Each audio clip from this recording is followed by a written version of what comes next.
नमस्कार,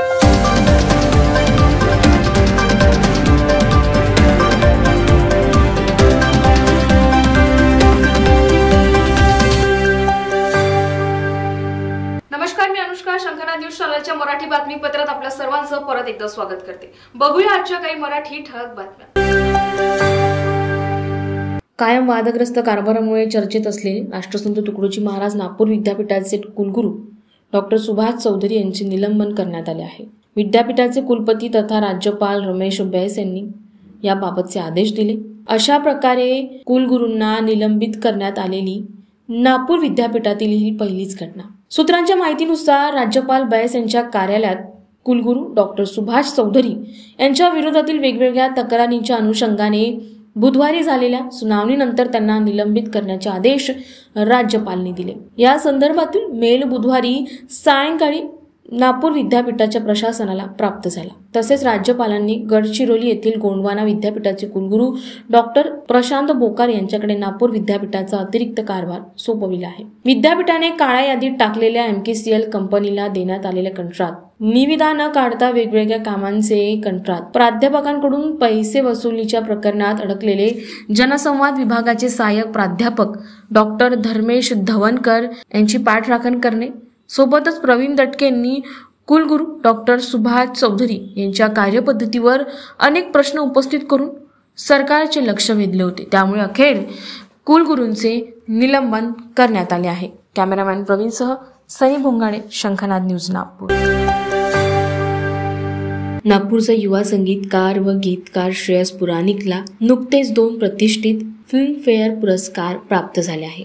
गुजरातमधील अहमदाबाद येथे झालेल्या फिल्मफेअरच्या शानदार समारंभात श्रेयसला RD Burman upcoming music talent 2024 पुरस्कारसह हिंदी चित्रपट ॲनिमल मधील ब्लॉकबास्टर सतरंगा गाण्यासाठी उत्कृष्ट संगीत अल्बम पुरस्कार प्रदान करण्यात आला. या पुरस्कारासाठी श्रेयसचे बॉलिवूड आणि संगीत क्षेत्रात कौतुक होत आहे. 31 वर्षीय श्रेयसचा जन्म नागपुरात झाला असून तो प्रशांत पुराणिक आणि शोभा पुराणिक यांचा मुलगा आहे. सोमलवार हायस्कूलमधून त्याचे प्राथमिक शिक्षण पूर्ण झाले आहे. त्यानंतर तो दिग्गज गायक सुरेश वाडकर यांच्याकडून संगीताचे औपचारिक प्रशिक्षण घेण्यासाठी मुंबईला गेला. संगीताची लहानपणापासून आवड असलेल्या श्रेयसचे वयाच्या 3ऱ्या वर्षापासूनच गायनाला सुरुवात केली. श्रेयस म्हणतो, संगीत ही माझी आवड आहे आणि मला श्रोतांना आवडणारे संगीत एक्सप्लोअर करण्यासाठी प्रयोग करणे आवडते. बॉलिवूड चित्रपट ॲनिमलसाठी ब्लॉकबास्टर गाणे बनविण्याचा आणि फिल्मफेअर पुरस्कार प्राप्त होण्याचा अनुभव सांगण्यासाठी आयोजित पत्रकार परिषदेत तो बोलत होता. महान दिग्गज संगीतकार RD बर्मन यांच्या नावाने पुरस्कार मिळणे हा खरोखरच मोठा सन्मान आहे. हा पुरस्कार मला भविष्यात आणखी चांगले काम करण्याची प्रेरणा देईल, असेही त्यांनी म्हटले. श्रेयसने ॲनिमलचे दिग्दर्शक संदीप रेड्डी वांगा आणि ॲनिमलच्या टीमचेही आभार मानले.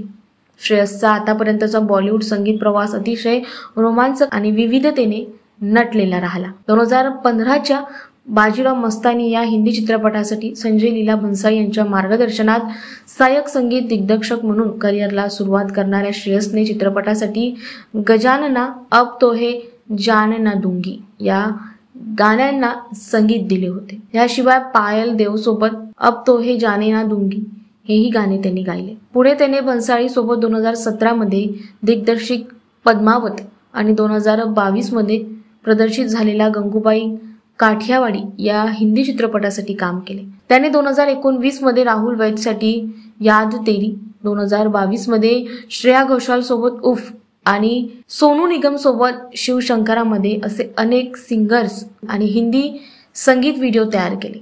या गीतांना सोशल मीडियावर उत्तम प्रतिसाद देखील मिळाला आहे. कॅमेरामॅन प्रवीणसह सनी भोंगाडे, शंखनाद न्यूज, नागपूर.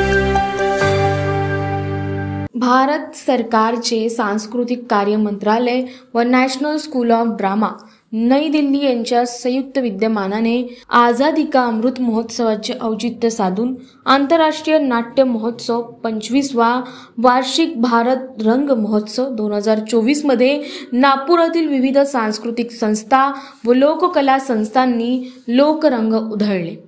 नागपूर व रामटेक येथील लोककला संस्थांनी doctor Babasaheb Ambedkar international convention centre येथे लाईव्ह परफॉर्मन्सद्वारे प्रस्तुती केली। जय भीम डॉक्टर बाबासाहेब आंबेडकर स्मारक समिती रामटेक तर्फे विकसित भारतमध्ये महाराष्ट्राची लोककला असलेला पारंपरिक गोंधळ शाहीर अलंकार टेंभुर्णे आणि संच यांनी सादर केला। शाहीर टेंभुर्णे गुरुजी साहेब सार्वजनिक वाचनालय रामटेक तर्फे शाहीर ज्ञानेश्वर तायवाडे यांनी खडी गंमत सादर केली। Lord Ashok backward multipurpose society तर्फे वासुदेव कुटुंबकम अंतर्गत कला पथक सादर करण्यात आले।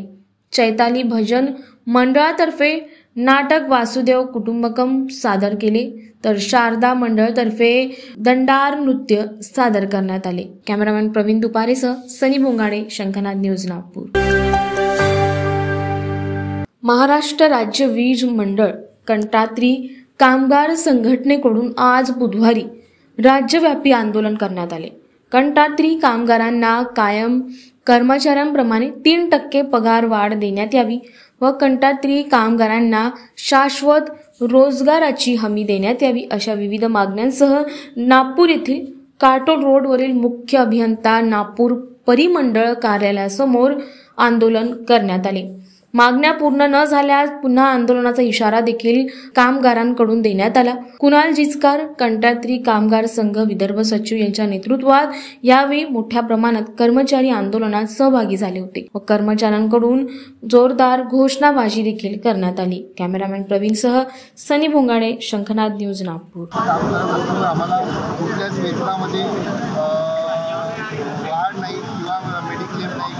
नाही, त्यासाठी आम्ही महाराष्ट्रातील तमाम संघटना एकत्र येऊन गेल्या 9 तारखेपासून आम्ही आंदोलन करत आहोत। त्यामध्ये टप्प्याटप्प्याने आज 4था टप्पा 21 तारखेला 1 दिवसीय धरणे आंदोलन करत आहे। या धरणे आंदोलनामध्ये जर आमच्या मागण्या मान्य नाही झाल्या, आमच्या मागण्या आहे शाश्वत रोजगार द्या, आम्हाला 30% वेतनामध्ये वाढ द्या, 1 एप्रिल 2023 पासून त्याचा फरक आम्हाला द्या, त्याप्रमाणे परमनंट लोकांना जो फरक मिळणार आहे त्याचप्रमाणे उद्या जे मीटिंग लागणार आहे त्यामध्ये आम्हालाही आमंत्रित करून आमचाही मुद्दा सॉल्व्ह करावा, एवढीच आमची मागणी आहे। 9 तारीखपासून आमचं आंदोलन चालू झालं आहे। संयुक्त कृती समिती आपण एक समिती बनवली आहे, 28 युनियन मिळून बनवली आहे।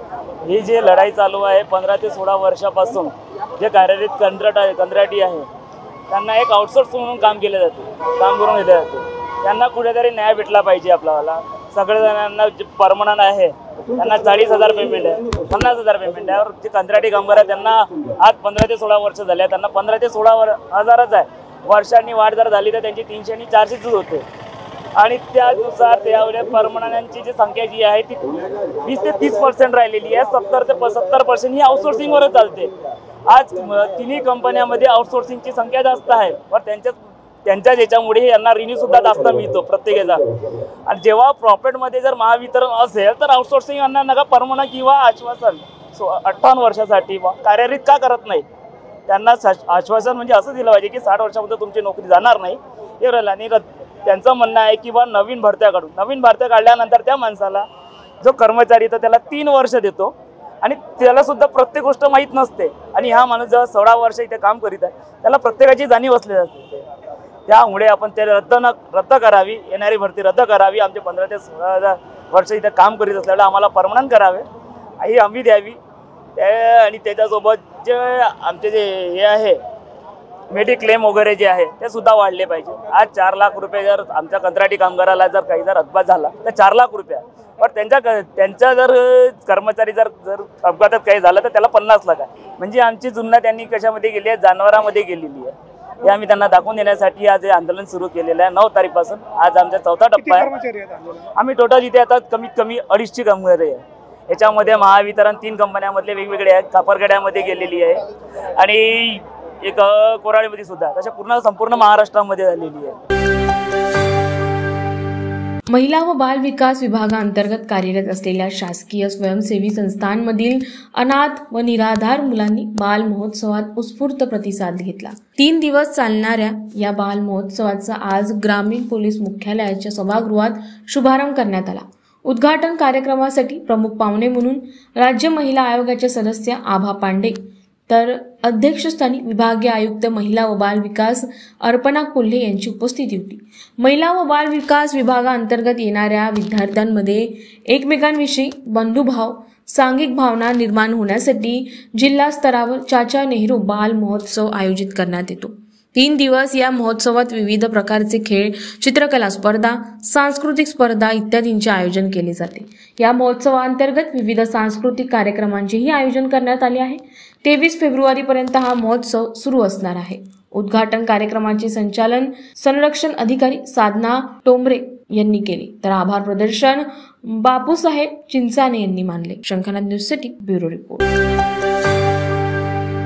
अतिवृष्टी, पूर, दुष्काळ अशा अनेक आपत्तींच्या परिस्थितीत आपदा मित्र नेहमी मदत करतात. त्यांच्या या कार्याची जिल्हा प्रशासनाने नोंद घेऊन उत्कृष्ट कार्य करणाऱ्या जिल्ह्यातील सुमारे 60 आपदा मित्रांना सन्मानचिन्ह व गौरवपत्र देऊन गौरवान्वित केले. जिल्हा आपत्ती व्यवस्थापन प्राधिकरणाच्या वतीने वसंतराव देशपांडे सभागृहात आपदा मित्र महोत्सवाचे आयोजन करण्यात आले. या कार्यक्रमाचे उद्घाटन जिल्हा परिषदेच्या मुख्य कार्यकारी अधिकारी सौम्या शर्मा यांनी केले. आपत्ती व्यवस्थापन अधिकारी अंकुश गावंडे व तहसीलदार संतोष कानडे यावेळी प्रामुख्याने उपस्थित होते. दीप प्रज्वलाने कार्यक्रमाला सुरुवात करण्यात आली. आपत्तीच्या वेळी आपदा मित्र व सखी धावून येतात, नागरिकांना सर्वतोपरी सहकार्य करतात. त्यामुळे जीवितहानी व इतर हानी टाळण्यास मदत होते. त्यांनी वेळोवेळी संकटाच्या वेळी असे सहकार्य अपेक्षित असल्याचे मुख्य कार्यकारी अधिकारी सौम्या शर्मा यांनी यावेळी मार्गदर्शनपर भाषणात सांगितले. आपत्ती व्यवस्थापन बाबत वेळोवेळी दिलेल्या प्रशिक्षणामुळे आपदा मित्र तरबेज झालेले आहे. यासोबतच आपत्ती व्यवस्थापनाबाबत नागरिकांनीही माहिती देऊन जनजागृती करावी असेही त्यांनी सांगितले. शंखनाद न्यूजसाठी ब्युरो रिपोर्ट. तर या होत्या आजच्या प्रमुख बातम्या. परत भेटूया नवीन बातमीपत्रासह. तोवर नमस्कार. सर्व प्रकारच्या पाळीव प्राण्यांसाठी अत्यंत गुणकारी इनोटॉक्स पौष्टिक आहार. नैसर्गिक वापरा, केमिकल टाळा. इनोटॉक्ससह रोगराईस आळा घाला.